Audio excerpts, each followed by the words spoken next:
Des figures marquantes de l'histoire de la baie James. Une série de capsules historiques réalisées par la Société d'histoire régionale de Chibougamau.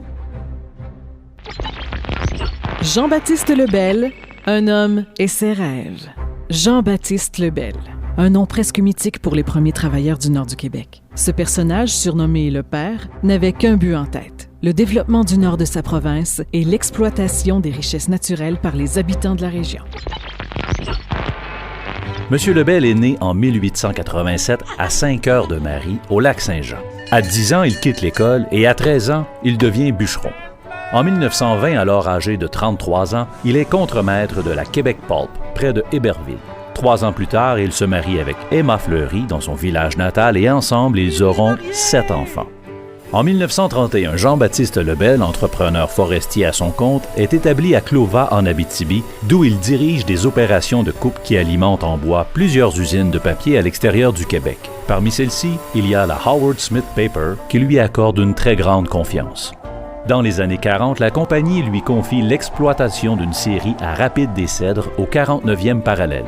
À son arrivée sur place, il n'y a que les bureaux du ministère des Terres et Forêts. En constatant l'étendue du territoire à bâtir, il se met à rêver d'autonomie pour la nouvelle région.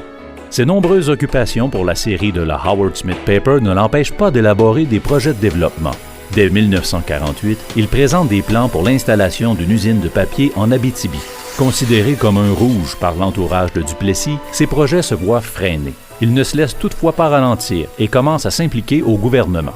Alors qu'il siège au Conseil d'orientation économique du Québec, s'appuyant sur des études de faisabilité qu'il a lui-même financées, il recommande vivement la construction de barrages hydroélectriques sur les rivières Manicouagan et Nottaoué pour alimenter en électricité non seulement son projet d'usine en Abitibi, mais aussi toute la province. Ces idées de grandeur inspirent le gouvernement. Lebel commence à soutenir Lucien Clich en Abitibi pour qu'enfin les libéraux prennent le pouvoir. Ses efforts portent fruit. En 1960, l'équipe de Jean Lesage entre en poste. En 1961, la Howard Smith Paper est rachetée par la Domtar qui voulait se diversifier. Le projet d'usine de M. Lebel vient à l'oreille des dirigeants de la Domtar et, avec l'aide du gouvernement libéral maintenant en place, le projet est mis en branle. Seulement, il faut de l'électricité à un coût abordable. Lesage déclenche des élections anticipées en 1962 sur le thème de la nationalisation de l'électricité. Les élections sont remportées. Le député Lucien Clich obtient d'Hydro-Québec d'excellents tarifs, ce qui convainc la Domtar d'investir dans la construction de l'usine dont M. Lebel rêve depuis plus d'une décennie. Le 16 décembre 1964, alors âgé de 77 ans, il assiste à la première pelletée de terre.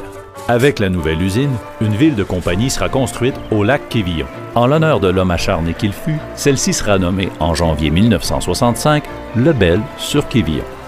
Atteint d'une leucémie lors de la première pelletée de terre, Jean-Baptiste Lebel décédera à Val-d'Or en avril 1966, à 5 mois de l'arrivée des premiers habitants venus de partout au Québec. Lebel-sur-Quévillon fut un chef-lieu pour les pâtes et papiers de 1966 à 2005. Les études préliminaires financées par Jean-Baptiste Lebel furent une base pour le développement hydroélectrique du Québec. Ce bâtisseur acharné aura fièrement laissé sa marque dans l'histoire. Cette capsule historique a été réalisée par la Société d'histoire régionale de Chibougamau en partenariat avec l'administration régionale baie James, le ministère des Affaires municipales et de l'Habitation et le ministère de la Culture et des Communications du Québec.